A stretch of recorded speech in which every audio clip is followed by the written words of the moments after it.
America. I already my store, you know, my store is very small. And, alam mo ate, kahit na i-manage ko na maayos yung labor ko, yung percentage ng labor ko ang taas. Kasi nga, may 4 na cook na ako, ganun, may 2 AM. Ngayon, magiging 3 na yung SL ko. For a store like me, I cannot afford that. Sabi, 2 yung may manager, may AM, may chef. Ay, may GM, may AM, right? Tapos may 4 akong cook, may 2 akong SL, tapos dadagdagan pa ako ng isang SL. I'm only like 40,000 at that. SL, she's leader. Oo, she's leader. Pangatlo na yung ano. Sabi ko naman sa I think, it's too much of, like, I can only afford like maybe 2 sheets right now, but I already have 4 cooks. Tapos sabi niya, hindi maglipat tayo ng isang. So baka ilipat tayo ng isang. Gusto ko na, pag mga ating dalawa, tatanggalin ko na siya. Sige ka. Kasi sa ibang store. Okay, nakasal ka na lang store. Malapit na dun sa Grabe, alam mo ate, nagpunta kami ngayon.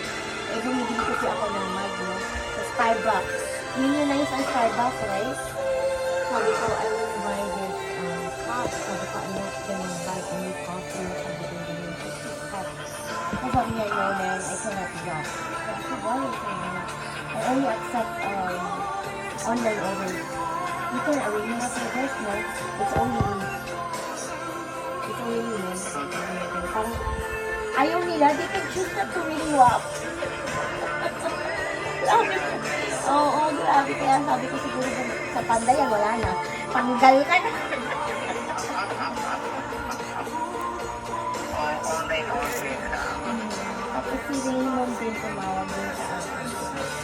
Nagpaplano din siya, sabi niya, ate, kapag nag-remote ako, pwede ba ako sa store?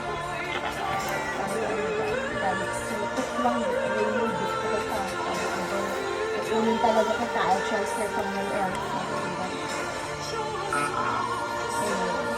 Ano po yung Ang sa akin na sila yung ay, naku. Ang swerte nga ni ano ni Tiana.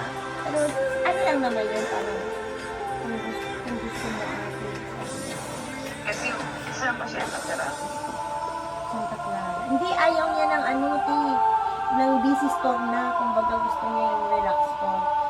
Sabi ko nga niya, loko ko nga. Sabi ko, sige, pasok ka, magto 30 hours na. Kasi kung sa 30 hours, Ako, joke lang. wala. Bawal na. Binigay niya ako ni Juana, 26. Juana, ikaw sasagot niya na. Sabi ko pa lang sa kanya, Bakit? 26 hours.